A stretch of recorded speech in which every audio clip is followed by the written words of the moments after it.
Good morning and welcome to 5 Minutes with Your Soul.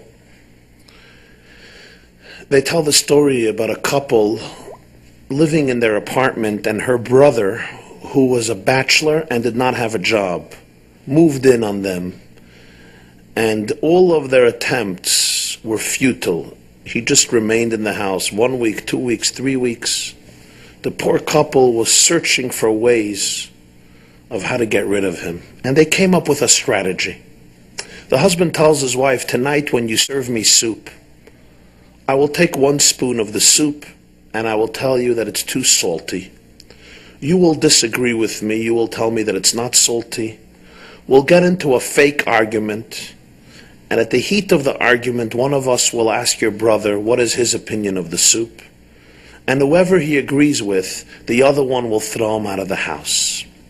Brilliant advice. Dinner time comes, she serves the soup, he takes a spoon.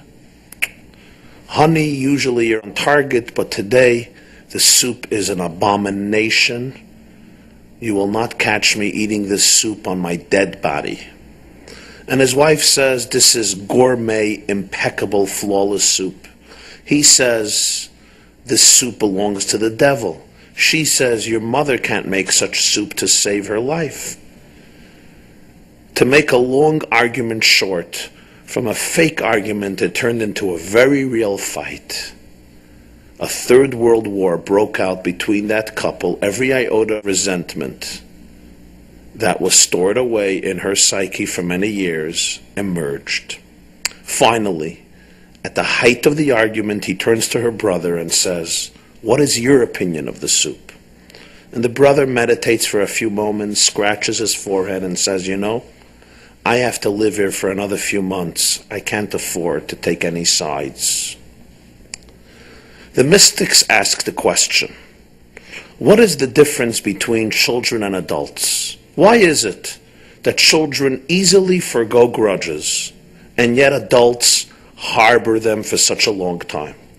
You remember when your child told you, "Mommy, I hate you. Tati, I'm never going to be speaking to you again, and you could not have a piece of my birthday cake because you're not my friend any longer." But then, 15 minutes later, your child is once again your best friend. When an adult tells you, "I am not your friend any longer," sometimes 15 years later, they're still not on speaking terms with you, or there is a cold war between you. Children, we are told, are far less mature than adults. Why this dramatic contrast? The answer the mystics give is that children choose being happy over being right. Adults often choose being right over being happy. I would sometimes rather be miserable, but I'm going to be right.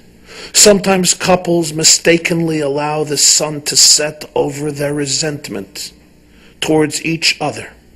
They would rather go to sleep with a sense of pain and a void, but I will be right. Why is it that we choose rightness over happiness?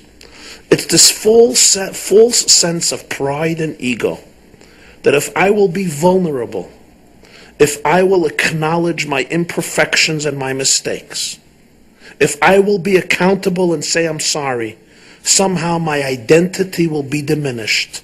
Somehow I will become a smaller person.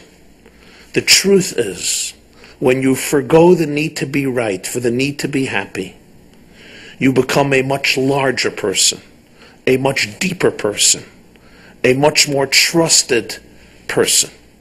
When you have an inner self-confidence, when you have an inner core, you have no problem being vulnerable, exposing your truth, exposing your accountability. And you remember that in life, it's far more important to be happy than it is to be right.